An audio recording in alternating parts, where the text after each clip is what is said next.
Como es bien sabido, en la Constitución Política de Colombia se encuentran los derechos fundamentales. ¿Cuáles son los derechos fundamentales que están en la Constitución actual de 1991? Está el derecho a la vida, el derecho a la salud, el derecho a la seguridad social, a la intimidad, nacionalidad, identidad, educación, libertad personal, libertad de expresión, petición, libertad de conciencia e integridad física, psíquica y moral.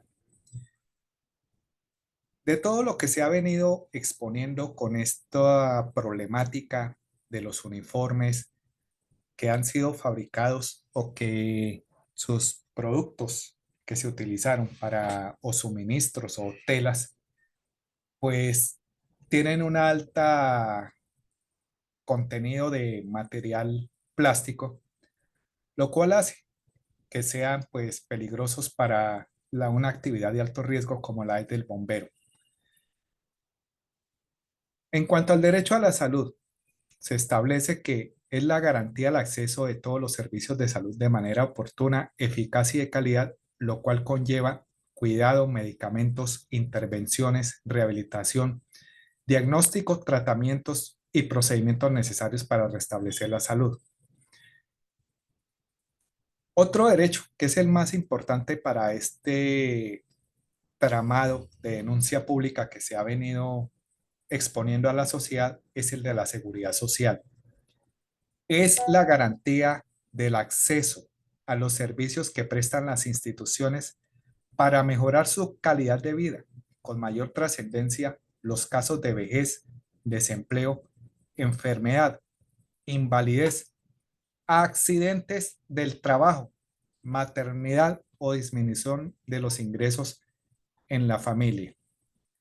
Entonces, aquí se está mostrando claramente que en la Constitución existen unos derechos fundamentales y que estos derechos no pueden ser vituperiados, violentados, desconocidos o desacatados por algunas maniobras que la Administración de la Aeronáutica Civil ha venido realizando, desmejorando así la seguridad del bombero. Exponiendo estos puntos de la Constitución Política de Colombia, nos vamos nuevamente al artículo 25. El trabajo es un derecho y una obligación social y goza en todas sus modalidades de la especial protección del Estado. Toda persona tiene derecho a un trabajo en condiciones dignas y justas. Entonces, lo que está en la Constitución es lo que se debe cumplir. Como es de conocimiento de todos ustedes, en la Ley 12 de 1947, ese es el tratado o el convenio internacional que Colombia firmó para reconocer los acuerdos internacionales de la OASI. Efectivamente, con el tiempo y con la nueva constitución quedó el artículo 93, que cita los tratados y convenios internacionales ratificados por el Congreso reconocen los derechos humanos y prohíben su limitación en los estados de excepción, prevalecen en el orden interno. Como es de conocimiento, Colombia firmó el Convenio Internacional de la Aviación Civil, que se está a través de la Ley 12 de 1947. Con el paso del tiempo y con la nueva Constitución Política de 1991, quedó un artículo que es el artículo 93. Los tratados y convenios internacionales ratificados por el Congreso que reconocen los derechos humanos y que prohíben su limitación en los estados de excepción prevalecen en el orden interno. Los derechos y deberes consagrados en esta carta se interpretarán de conformidad con los tratados internacionales sobre derechos humanos ratificados por Colombia. ¿Cuáles tratados internacionales sobre derechos humanos han sido ratificados por Colombia? El Estado colombiano puede reconocer la jurisdicción de la Corte Penal Internacional en los términos previstos en el Estatuto de Roma, adoptado el 17 de julio de 1998 por la Conferencia de Plenipotenciarios de las Naciones Unidas, y consecuentemente ratificar este tratado de conformidad con el procedimiento establecido en la Constitución. La, la admisión de un tratamiento diferente en materias sustanciales por parte del Estatuto de Roma con respecto a las garantías contenidas en la Constitución tendrá efectos exclusivamente dentro del ámbito de la materia regulado en él. Este artículo 93 de la Constitución tiene una gran connotación. ¿Cuál es la connotación? Que todos los tratados internacionales que Colombia firme o que esté por firmar pueden ser pasados a ser discutidos por la Corte Constitucional, donde muchas veces, y lo vamos a ver en algunas sentencias, esas discusiones que emite la Corte Constitucional sobre los tratados internacionales le da la soberanía al Estado en su materia constitucional para que los derechos fundamentales sean respetados. La Corte Constitucional ha colocado en discusión las normas de la OASI y hay aproximadamente 22 sentencias que la misma Corte ha tenido que revisar y poner en discusión precisamente por este asunto del artículo 93. De estos tratados se van a citar pues solamente por el título, por el número de sentencia debido a su longitud. El primero de ellos es la sentencia C-834 del 2001, Estatuto de la Comisión Latinoamericana de la Aviación Civil, aprobación ulterior en suscripción de tratado internacional. Sigue la sentencia 276 del 2006 sobre control de constitucionalidad de tratado internacional y ley aprobatoria. C-132 del 2014, Acuerdo de transporte aéreo entre Colombia y Estados Unidos de América. Sentencia C-720 del 2015, clasificación del cargo de inspector de seguridad aérea en la Unidad Administrativa Especial de Aeronáutica Civil como un empleo de libre nombramiento y remoción. Sentencia T-1102 del 2004, derecho de petición y acceso a documentos públicos. Sentencia 947 del 2014, acuerdo de servicios aéreos entre Colombia y Turquía. Sentencia 121 del 2008, ley aprobatoria de tratado internacional. Sentencia 533 del 2002, transporte aéreo mundial. Sentencia 335 del 2016, regulación de la pensión de invalidez por pérdida de la licencia de vuelo. Sentencia 313 del 1993, Tratado Internacional Control de Constitucionalidad. Sentencia TES 701 del 2013, Comunidades Raizales del Archipiélago de San Andrés y Providencia y Santa Catalina.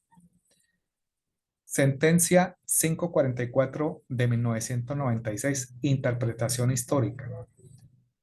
C. Sentencia T551 de 1993, Acción de tutela, seguridad aérea, derecho a la vida. Aquí tenemos una sentencia muy importante que es algo que está en los derechos fundamentales, que es la acción de tutela. Pasajeros de aviones. La acción de tutela para que pudiera admitirse como procedente tendría que estar fundada en el interés directo, cierto y probado de alguien cuyos derechos fundamentales pudieran hallarse actualmente afectados o amenazados por la acción u omisión de autoridad pública o de particulares. Bueno, estos han sido el resumen de algunos de los acuerdos de la OASI que han tenido que pasar a control de la constitucional. Entonces, en ese orden de ideas, ¿a dónde vamos llegando? Aquí tenemos la sentencia 1102 del 2004. Derecho de petición y acceso a documentos públicos. Solicitud de copias, derecho fundamental de la información. Vulneración por negación de copias, documento pública. Publicidad como regla general, reglamento aeronáutico. Improcedencia de reserva sobre información de accidente aéreo.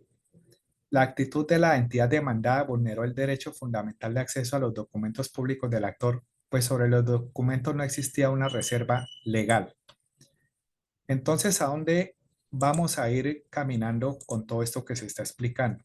Nos vamos a ir hacia la Ley 12 de 1947, donde vamos a encontrar algunas partes importantes de cómo los derechos fundamentales están conexos a esa ley. Aquí se les va a mostrar lo que es la Ley 12 de 1947 para los compañeros, para los neófitos en estos asuntos. Aquí está la Ley 12 de 1947, por la cual se aprueba la Convención sobre Aviación Civil firmada en Chicago el 7 de diciembre de 1994. Aquí tenemos una parte muy importante.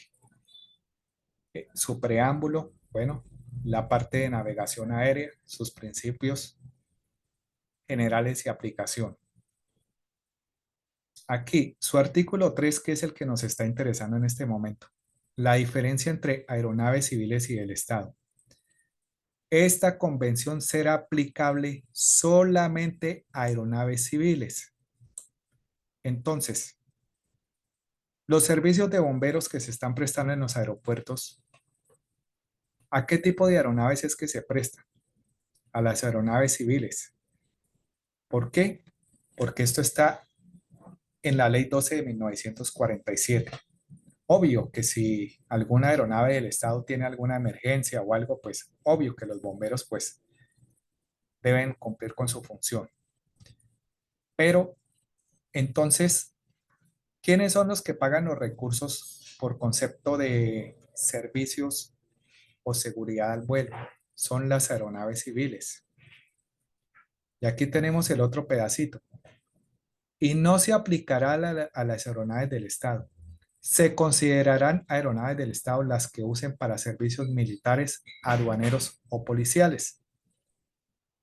Ahí está claritico en la Ley 12 de 1947.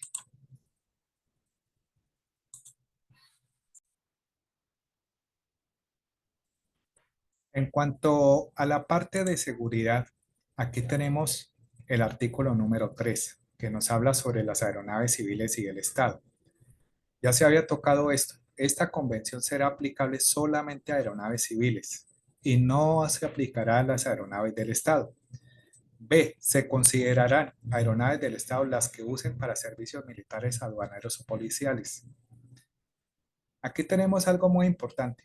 Los estados contratantes, al expedir reglamentos para aeronaves del Estado, se comprometen a tomar en debida cuenta la seguridad de las aeronaves civiles en la navegación aérea. ¿Y dónde estamos nosotros los bomberos? Estamos aquí en esta parte.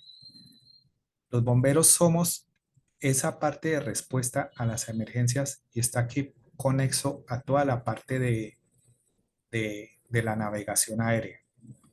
Entonces, ustedes se van dando cuenta y van visualizando que prácticamente con este tema de la seguridad de las aeronaves civiles en la navegación aérea y todo este entramado de uniformes, de trajes, de máquinas, de las mismas y famosas, ¿cómo es que se llama eso? Que se llama el programa de seguridad operacional que tiene la entidad.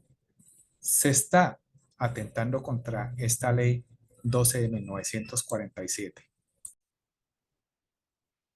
Entonces aquí vendrá un gran interrogante para nuestra querida entidad.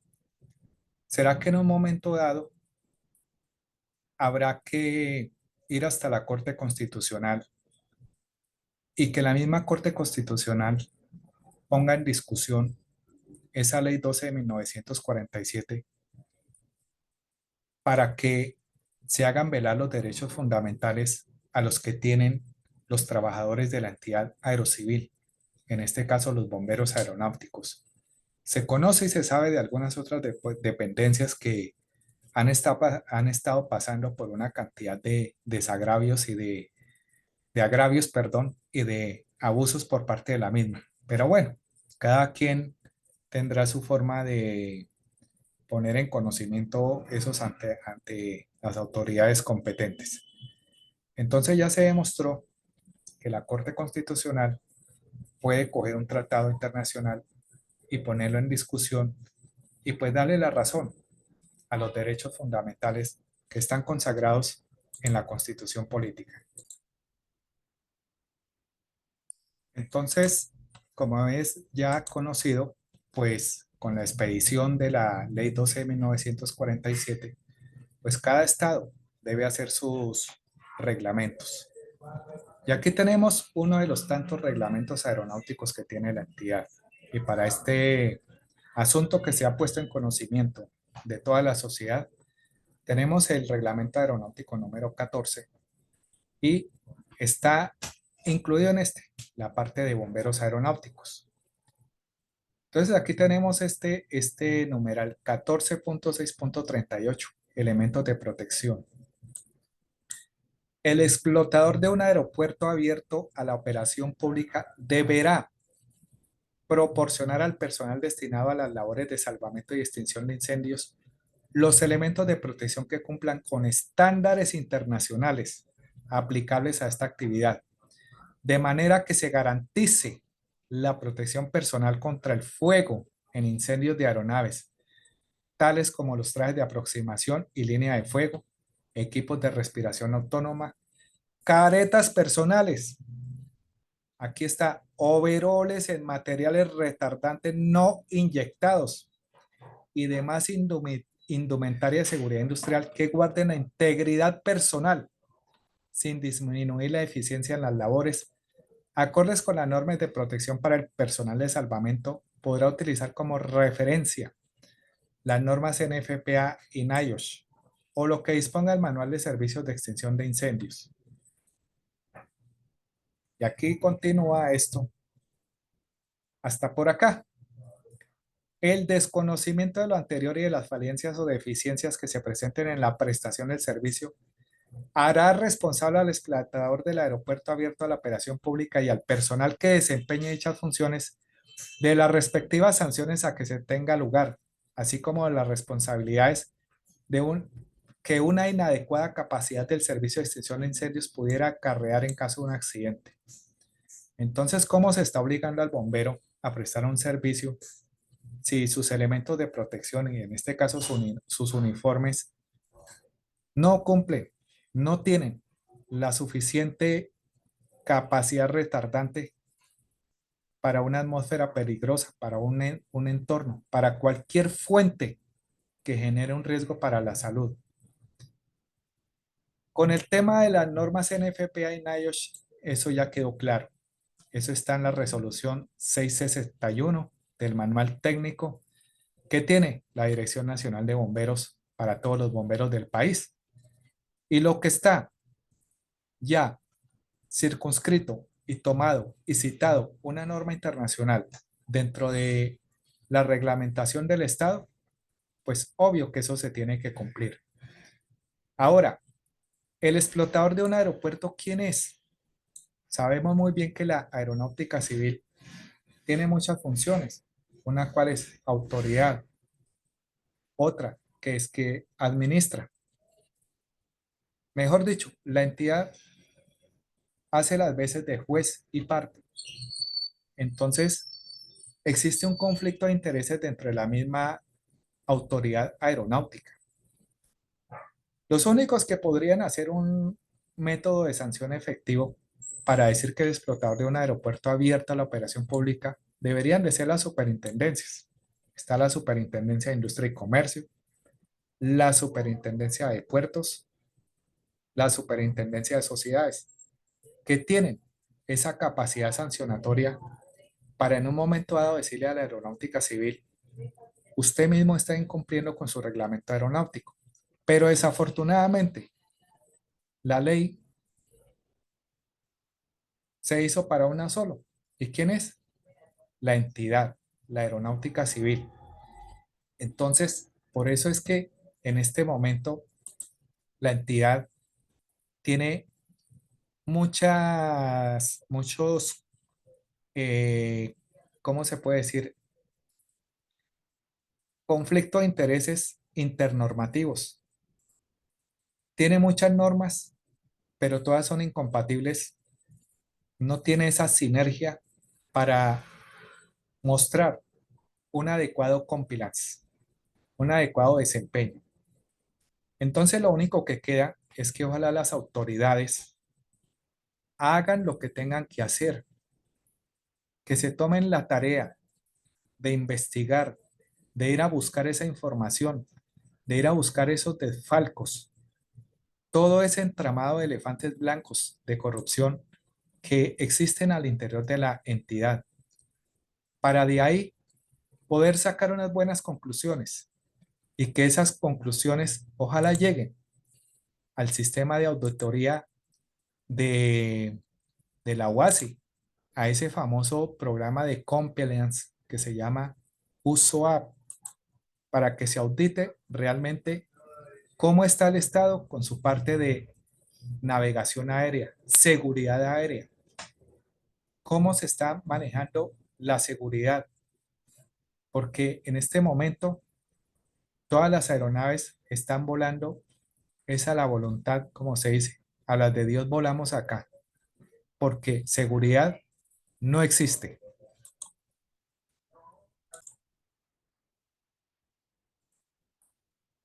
Bueno, por aquí tenemos y les vamos mostrando a ustedes este tema de el sistema de auditoría, ¿sí? Y aquí tiene sus elementos principales. Legislación en aviación, funciones del Estado, guías técnicas, herramientas, seguridad. No están aquí los bomberos, no está aquí por ahí la seguridad operacional. Obligaciones de vigilancia, ¿cómo está esa implementación? Resolución de aquellos asuntos de seguridad, ¿sí? ¿Qué ha pasado con esa implementación? ¿Qué ha pasado con los señores de AGA? ¿Qué ha pasado con los inspectores de aeronavegación que no han encontrado absolutamente nada? Tenemos aquí el tema de licenciamiento. Aquí, personal calificado, técnico. ¿Qué pasó con la formación técnica de los bomberos aeronáuticos? Que eso se quedó fue en educación formal e informal, en despilfarrar, operaciones específicas. Entonces, en algún momento dado, todas las conclusiones que las autoridades, sean judiciales, de control, se den de todo lo que se ha denunciado, esto tendrá que llegar acá, a la misma OASI, para que finalmente la OASI le recomiende a los estados no tener operaciones en ese país que está en la región número 13 de la OASI. Y ese país está Colombia. Complementando todo lo anteriormente expresado con este asunto tan grave como lo es el, las condiciones inadecuadas de seguridad que tiene el bombero en este momento, nos vamos a ir un momentico a esta estructura del reglamento aeronáutico colombiano. ¿Qué es lo que nos interesa aquí en este momento?